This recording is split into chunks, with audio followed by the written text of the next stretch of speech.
ആശാപ്രവർത്തകരുടെ സമരം സെക്രട്ടേറിയറ്റിന് മുന്നിൽ തുടർന്നുകൊണ്ടിരിക്കുകയാണ്. ഇന്ന് 23-ാം ദിവസമാണ്.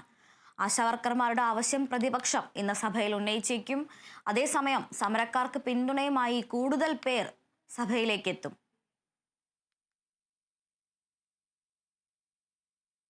വാർത്തയുടെ വിശദാംശങ്ങളുമായി തിരുവനന്തപുരത്ത് നിന്നും സൂര്യ ഗായത്രിയുണ്ട്. ഗുഡ് മോർണിംഗ് സൂര്യ. എന്തായാലും ഇപ്പോൾ ആശാവർക്കർമാരുടെ സമരം 3 ആഴ്ചയും പിന്നിട്ട് 23-ാം ദിവസത്തിലേക്ക് കടക്കുകയാണ്. നിയമസഭയിൽ ഇന്നലെയും ഒരു പ്രതിപക്ഷ ബഹളത്തിലേക്ക് ഇത് നയിച്ചിരുന്നു. ഇന്നിപ്പോൾ കൂടുതൽ പേർ സമരത്തിന് ഐക്യദാർഢ്യം പ്രഖ്യാപിച്ചുകൊണ്ട് ആശമാർക്ക് പിന്തുണ അറിയിച്ചുകൊണ്ട് എത്തുന്നുണ്ട്. ഒരു വശത്ത് ആശമാർക്ക് പിന്തുണയേറുകയാണ്, സർക്കാരിനെതിരെ അത് പ്രതിഷേധം ശക്തമാവുകയാണ്. സമരവേദിയിൽ നിന്നുള്ള വിവരങ്ങൾ എന്തെല്ലാമാണ്? ഗുഡ് മോർണിംഗ് അതുല്യ. ഈ പറഞ്ഞതുപോലെ 23 ദിവസം പിന്നിടുകയാണ് സംസ്ഥാനത്ത് ആശാവർക്കർമാർ രാപ്പകൽ സമരം ആരംഭിച്ചിട്ട്. അവർ ഉന്നയിച്ച ആവശ്യങ്ങളിൽ ഒരെണ്ണം സർക്കാർ പരിഗണനയിലെടുത്തു എന്നുള്ളതാണ്. പക്ഷേ അതുകൊണ്ട് സമരം അവസാനിപ്പിച്ച് തിരിച്ചു പോകുന്നില്ല എന്നുള്ള നിലപാട് നേരത്തെ തന്നെ ആശമാർ വ്യക്തമാക്കിയിട്ടുണ്ടായിരുന്നു. അവർ ഉന്നയിക്കുന്ന ചില അടിസ്ഥാന ആവശ്യങ്ങളുണ്ട്, അതിൽ സർക്കാർ മൗനം തുടരുന്നുണ്ട്. അതിൽ കൃത്യമായിട്ടുള്ള അനുകൂലമായിട്ടുള്ള ഒരു നിലപാട് സർക്കാർ സ്വീകരിക്കുന്നത് വരെ സമരം തുടരുമെന്നുള്ളത് തന്നെയാണ് ആശാവർക്കർമാർ അറിയിച്ചിട്ടുണ്ടായിരുന്നത്. ഈ സമരത്തിലുടനീളം വിവിധ മേഖലകളിൽ നിന്നുള്ള വിവിധ സംഘടനകളുടെ ഭാഗത്തു നിന്നുള്ള പിന്തുണ കൂടി ആശമാരുടെ സമരത്തിന് ശക്തി നൽകുന്നു എന്നുള്ളതാണ്. മഹാസംഗമം നമ്മൾ കണ്ടിട്ടുണ്ടായിരുന്നതാണ്. ഇന്നലെയാണ് നിയമസഭയിലേക്ക് ആശമാർ മാർച്ച് നടത്തിയിട്ടുണ്ടായിരുന്നത്. വലിയ പിന്തുണയാണ് മാർച്ചിലടക്കം ഉണ്ടായിരുന്നത് എന്നുള്ളതാണ്. സമരം തുടരാൻ തന്നെയാണ് ആശമാരുടെ തീരുമാനം. പക്ഷേ എന്തുകൊണ്ട് ഇത്രയും ദിവസമായിട്ടും സർക്കാർ ഒരു മറുപടി ആശമാർക്ക് നൽകുന്നില്ല എന്നുള്ളത് തന്നെയാണ് ഏറ്റവും പ്രസക്തമായ ഒരു കാര്യം. ഓണറേറിയം തുക വർദ്ധിപ്പിക്കുക, വിരമിക്കൽ ആനുകൂല്യമായിട്ട് 5 ലക്ഷം രൂപ നൽകുക, അതുപോലെ തന്നെ ഈ ഓണറേറിയം നൽകുന്നതിൽ നിലനിൽക്കുന്ന നിബന്ധനകൾ പിൻവലിക്കുക. ഇതാണ് പ്രധാനമായിട്ടും അവർ ഉന്നയിക്കുന്ന ആവശ്യങ്ങൾ. ആ ആവശ്യങ്ങൾ സർക്കാർ ഇതുവരെയും പരിഗണനയിലേക്ക് എടുത്തിട്ടില്ല.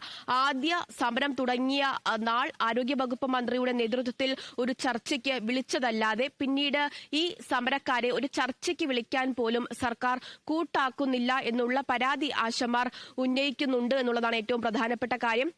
അതിനിടയിൽ തന്നെ പല തരത്തിലുള്ള നടപടികൾ സർക്കാരിന്റെ ഭാഗത്തു നിന്നുണ്ടായിരുന്നു. ആശമാരെ സമരത്തിൽ നിന്ന് മാറ്റി അവരെ പറഞ്ഞു വിടുന്നതിന് വേണ്ടിയുള്ള പല ശ്രമങ്ങൾ നടത്തിയെങ്കിലും അതും വിജയം കണ്ടില്ല. സമരം തുടരാൻ തന്നെയായിരുന്നു ആശമാരുടെ തീരുമാനം.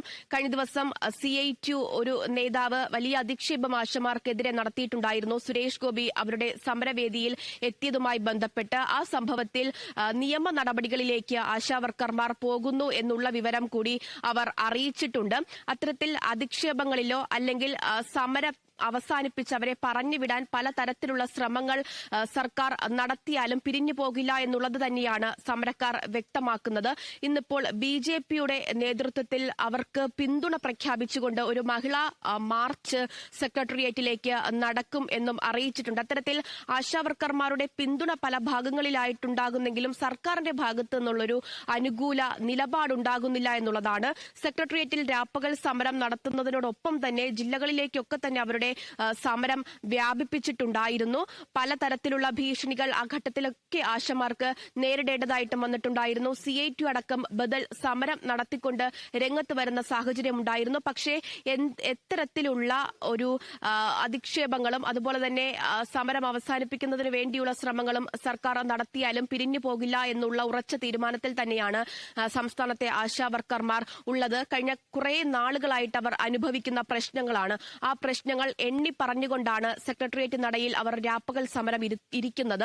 അതുകൊണ്ട് തന്നെ ആ ആവശ്യങ്ങളെല്ലാം സർക്കാർ പരിഗണനയിലേക്ക് എടുക്കുന്നത് വരെ രാപ്പകൽ സമരം തുടരും. നമുക്കറിയാം കഴിഞ്ഞ ദിവസമൊക്കെ അതിശക്തമായ മഴയാണ് തലസ്ഥാനത്ത് പെയ്തുകൊണ്ടിരുന്നത്. ആ മഴയത്തൊക്കെ കയറി നിൽക്കാൻ ഒരു സ്ഥലമില്ലാതെ സെക്രട്ടേറിയറ്റ് പടിക്കൽ അവർ സമരം ചെയ്യുക തന്നെ ഉണ്ടായിരുന്നു. ആ മഴയത്തൊക്കെ തന്നെ അവർ സമരം ചെയ്യുന്ന സമയത്ത് അവിടെ നിന്ന് പോകാൻ ഈ പോലീസ് അടക്കം പറയുന്ന സാഹചര്യം ഉണ്ടായിരുന്നു. ഒരു ടാർപോളയ്ക്ക് താഴെ ഇരുന്നാണ് അവർ ആ മഴ സമയത്തും പ്രതിഷേധം തുടർന്നിട്ടുണ്ടായിരുന്നത്. ടാർപോള മാറ്റണം, കുട മാത്രം പിടിച്ച് സെക്രട്ടേറിയറ്റ് പടിക്കൽ സമരം ചെയ്താൽ മതി എന്ന് പറഞ്ഞ് പോലീസൊക്കെ തന്നെ രംഗത്ത് വന്നിട്ടുണ്ടായിരുന്നു. പകൽ സമയം അതികഠിനമായ ചൂടാണ്. ഇതിനെയൊക്കെ വെല്ലുവിളിച്ചാണ് സർക്കാരിന്റെ പ്രതിസന്ധികളെ മറികടക്കുക എന്ന് മാത്രമല്ല ഈ മൊത്തത്തിൽ അന്തരീക്ഷത്തെ ഉൾപ്പെടെ മറികടന്നുകൊണ്ടാണ് അവർ ഈ രാപ്പകൽ സമരം തുടരുന്നത്. എന്തായാലും 23 ദിവസം പിന്നിടുന്നു ഈ ആശാവർക്കർമാരുടെ സമരം എന്നുള്ളത് തന്നെയാണ് ഏറ്റവും പ്രധാനപ്പെട്ട കാര്യം. ഇനിയും സമരം തുടരുമെന്ന് തന്നെയാണ് അവർ പറയുന്നത്.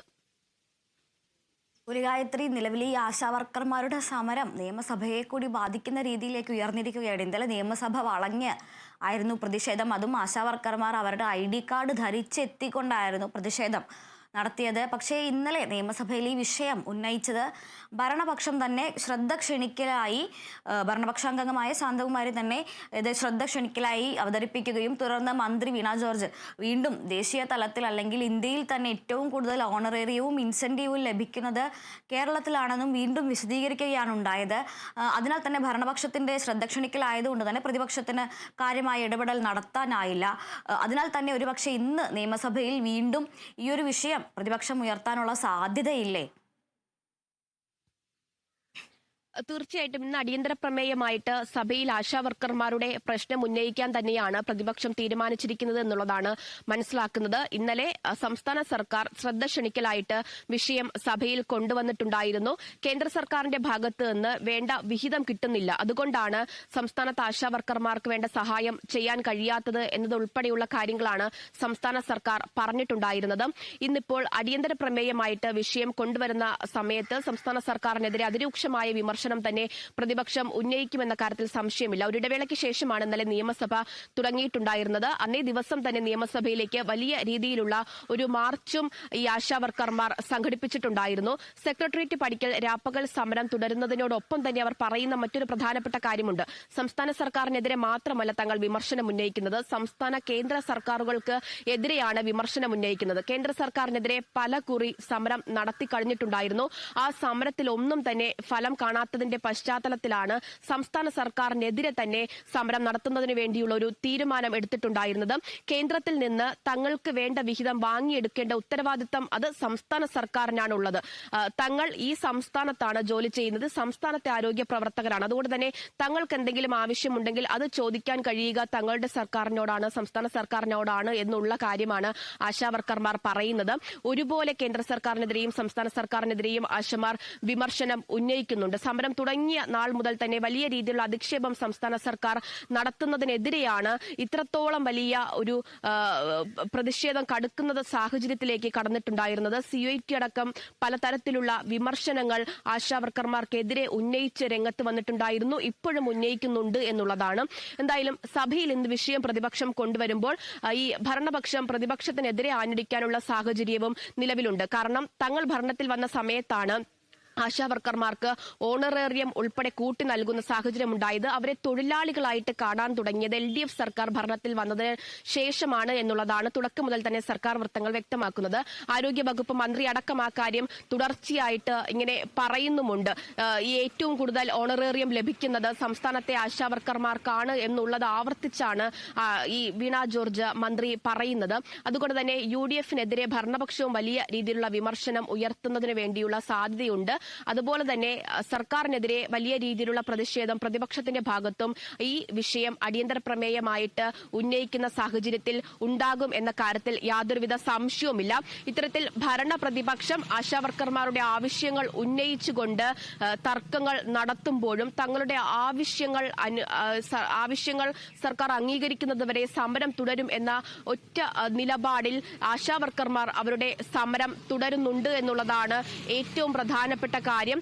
സഭയിലടക്കം ഈ വിഷയം ചർച്ചയിൽ വരുമ്പോൾ എന്തെങ്കിലും ഒരു തീരുമാനം സംസ്ഥാനത്തെ ആശാവർക്കർമാരുടെ കാര്യത്തിൽ ഉണ്ടാകണം എന്നുള്ളത് തന്നെയാണ് ഏറ്റവും പ്രധാനപ്പെട്ട കാര്യം. ഇനിയും നമ്മുടെ സംസ്ഥാനത്തെ ആരോഗ്യ പ്രവർത്തകരെ, ആശമാരെ ഈ വെയിലത്തും മഴയത്തും സെക്രട്ടേറിയറ്റ് പടിക്കൽ നിർത്താൻ പാടില്ല എന്നുള്ളതാണ്. അവർ നൽകിയ സേവനം അത് കോവിഡ് കാലത്ത് ഉൾപ്പെടെ എന്താണ് എന്നുള്ളത് നമുക്ക് എല്ലാവർക്കും അറിയുന്നതാണ്. അതുകൊണ്ട് തന്നെ അവരുടെ പേരിലൊക്കെ വാങ്ങിയ പുരസ്കാരങ്ങൾ ഇപ്പോഴും നമ്മുടെ സംസ്ഥാന സർക്കാരിന്റെ ഭാഗത്തുണ്ട്, നമ്മുടെ അഭിമാനമായി നിലനിൽക്കുന്നുണ്ട്. അതുകൊണ്ട് തന്നെ അവരുടെ സമരത്തിൽ എന്തെങ്കിലും ഒരു തീരുമാനം സർക്കാർ ഉടനടി തന്നെ എടുക്കേണ്ടതായിട്ടുണ്ട് എന്നുള്ളതാണ്. സമരക്കാരും പിന്നോട്ടില്ല എന്നുള്ള ഉറച്ച നിലപാട് നിൽക്കുകയാണ്. ഇനി ഇപ്പോൾ പ്രധാനമായും 3 ആവശ്യങ്ങൾ ആവശ്യങ്ങളാണ് അവർ ഉന്നയിക്കുന്നത്. ആ 3 ആവശ്യങ്ങളിലും അനുകൂലമായിട്ടുള്ള നിലപാട് സർക്കാർ സ്വീകരിക്കുന്നതുവരെ ആശമാർ സമരം തുടരും എന്ന് തന്നെയാണ് അറിയിച്ചിരിക്കുന്നത്. സൂര്യ, ഒരു ചെറിയ വിശദാംശം കൂടി ലഭിക്കേണ്ടതുണ്ട്. നേരത്തെ ഇത്തരത്തിൽ ആശമാർക്ക് എത്രയും പെട്ടെന്ന് തന്നെ തിരികെ പ്രവേശിക്കണം, ജോലിയിൽ പ്രവേശിക്കണമെന്ന് ആവശ്യപ്പെട്ടുകൊണ്ട് നാഷണൽ ഹെൽത്ത് മിഷന്റെ നിർദ്ദേശമുണ്ടായിരുന്നു. അങ്ങനെ ഉണ്ടായില്ല എന്നുണ്ടെങ്കിൽ കൂടുതൽ വളണ്ടിയേഴ്സിനെ കണ്ടെത്തി ആരോഗ്യരംഗത്ത് നിയോഗിക്കണം എന്നും ഒരു നിർദ്ദേശം ഹെൽത്ത് മിഷൻ ഇറക്കിയിരുന്നു. അതിനെ തുടർന്ന് ഏതാനും പേർ തിരികെ ജോലിയിൽ പ്രവേശിക്കുകയുണ്ടായിരുന്നു. 527 പേരോ മറ്റോ ഇത്തരത്തിൽ ജോലിയിൽ പ്രവേശിക്കുകയുണ്ടായിരുന്നു. അത് ഈ ഒരു സമരത്തിന്റെ വേദിയിലുള്ള പ്രവർത്തകരിൽ ഒരു കൊഴിഞ്ഞുപോക്ക് ഉണ്ടാക്കിയിട്ടുണ്ട്. അത്തരത്തിൽ എന്തെങ്കിലും ഒരു തളർച്ച ഈ ഒരു സമരത്തിന് ഇപ്പോൾ ബാധിച്ചിട്ടുണ്ടോ? ആരെങ്കിലും സമരം അവസാനിപ്പിച്ച് തിരികെ പോവുകയോ ആ ഒരു നീക്കം ഏതെങ്കിലും തരത്തിൽ ഫലപ്രദമായിട്ടുണ്ടോ? തുടക്കം മുതൽ തന്നെ സമരം അവസാനിപ്പിക്കുന്നതിന് വേണ്ടിയുള്ള നടപടികൾ സർക്കാരിന്റെ ഭാഗത്തു നിന്ന് അടക്കം ഉണ്ടായിട്ടുണ്ടായിരുന്നതാണ്. ആ നടപടികളിൽ ഒന്നും തന്നെ ആശങ്കപ്പെടാതെയാണ് സമരം ആശമാർ തുടർന്നു പോകുന്നത്. നിലവിൽ NHM എടുത്തിരിക്കുന്ന നടപടിയുമായിട്ട് അവർ മുന്നോട്ട് പോവുകയാണ്. എല്ലാ ജില്ലകളിലേക്കും വോളണ്ടിയർമാരെ തെരഞ്ഞെടുക്കുന്നതിന് വേണ്ടിയുള്ള നടപടികൾ നടക്കുന്നു എന്നുള്ളതാണ് മനസ്സിലാക്കുന്നത്. എല്ലാ ജില്ലകളിലും 2 ദിവസം വീതം ഈ തെരഞ്ഞെടുക്കുന്ന വോളണ്ടിയർമാർക്ക് പരിശീലനം നൽകും. തുടർന്ന് ഈ നിലവിൽ ആശമാർ എന്താണോ ചെയ്യുന്ന ജോലി അത് വോളണ്ടിയർമാരെ കൊണ്ട് ചെയ്യിപ്പിക്കുന്നതിന് വേണ്ടിയുള്ള തീരുമാനമാണ് NHMന്റെ നേതൃത്വത്തിൽ എടുത്തിരിക്കുന്നത്. അതായത് നിലവിൽ ഈ സമരം നടത്തുന്ന ആശമാർ ജോലി ചെയ്യുന്ന സ്ഥലങ്ങളിൽ ഇവർ ചെയ്തുകൊണ്ടിരുന്ന ജോലികൾ അത് ബാക്കി നിൽക്കുകയാണ്. ഒരു ദിവസം പോലും ഒഴിവില്ലാതെയായിരുന്നു ഈ ആശമാർ ഓരോ ജോലികളും ചെയ്തിട്ടുണ്ടായിരുന്നത്. അതൊക്കെ തന്നെ സമരം ചെയ്യുന്ന ആശമാർ എവിടെയാണോ ജോലി ചെയ്തിരുന്ന ആ ഇടങ്ങളിൽ ബാക്കി നിൽക്കുകയാണ്. അപ്പോൾ ഇവർക്ക് പകരമായിട്ടാണ് ഈ വോളണ്ടിയർമാരെ നിശ്ചയിക്കാൻ പോകുന്നത്. ആ നടപടിയുമായിട്ട് NHM മുന്നോട്ട് പോവുകയാണ്. പക്ഷേ ആശമാർ പറയുന്ന ഏറ്റവും പ്രധാനപ്പെട്ട കാര്യം ഈ ഇത്രയും വർഷം ജോലി ചെയ്തിട്ടും തങ്ങൾക്ക് ഓണറേറിയം വർദ്ധിപ്പിക്കുകയോ അല്ലെങ്കിൽ അടിസ്ഥാന ആവശ്യങ്ങൾ നൽകുകയോ ചെയ്യുന്ന ഒരു നടപടി സർക്കാർ എടുത്തിട്ടില്ല. പുതിയ വോളണ്ടിയർമാരെ എടുക്കുമ്പോൾ അവർക്കും അത്തരത്തിലുള്ള പ്രതിസന്ധികൾ നേരിടേണ്ടതായിട്ട് വരും. അവസാനം ഗതികെടുമ്പോൾ ആ വോളണ്ടിയർമാരും തങ്ങൾക്കൊപ്പം ചേരും, തങ്ങളുടെ പ്രാതിനിധ്യം കൂടും എന്നുള്ള കാര്യമാണ് ആശമാർ പറയുന്നത്. പക്ഷേ ഈ വോളണ്ടിയർമാരെ അടക്കം NHM നിശ്ചയിക്കുമ്പോൾ എത്രത്തോളം അവരുടെ ആ സ്ഥിര നിയമനം ഉൾപ്പെടെയുള്ളവ നടക്കുമെന്ന കാര്യത്തിൽ സംശയമുണ്ട്. കാരണം ഈ ആശാവർക്കർമാർ എന്ന് പറയുന്നത് ഈ ജോലിക്ക് കയറുന്നതിന് മുൻപ് തന്നെ അത്തരത്തിൽ ട്രെയിനിങ് ഒക്കെ ലഭിച്ച് കയറിയവരാണ്. അവരെ അത്ര പെട്ടെന്ന് ജോലിയിൽ നിന്ന് പറഞ്ഞു വിടാൻ കഴിയില്ല എന്നുള്ള ആത്മവിശ്വാസം ആശാവർക്കർമാർക്കുണ്ട്. എന്തായാലും സമരത്തിലെത്തിയിട്ടുള്ള ആശമാരുടെ എണ്ണത്തിൽ ഒരു കൊഴിഞ്ഞുപോക്ക് ഈ നിലപാടുകളിൽ ഉണ്ടായിട്ടില്ല എന്നുള്ളതാണ് മനസ്സിലാക്കുന്നത്. ഓരോ ദിവസം കൂടുമ്പോഴും എന്തായാലും സൂര്യ സൂചിപ്പിച്ചതുപോലെ കേരളത്തിന്റെ ആരോഗ്യരംഗത്തെ ലോകം മുഴുവൻ വാഴ്ത്തിപ്പാടിയത് ആശമാരുടെ കൂടി പ്രവർത്തന ഫലമായിട്ടാണ്. അത് മറക്കാൻ പാടില്ല എന്ന് തന്നെയാണ് പറഞ്ഞു വയ്ക്കാനുള്ളത്. ആശമാരുടെ സമരത്തിന്റെ സമഗ്ര വിശദാംശങ്ങൾ നൽകിയത് സൂര്യഗായത്രി.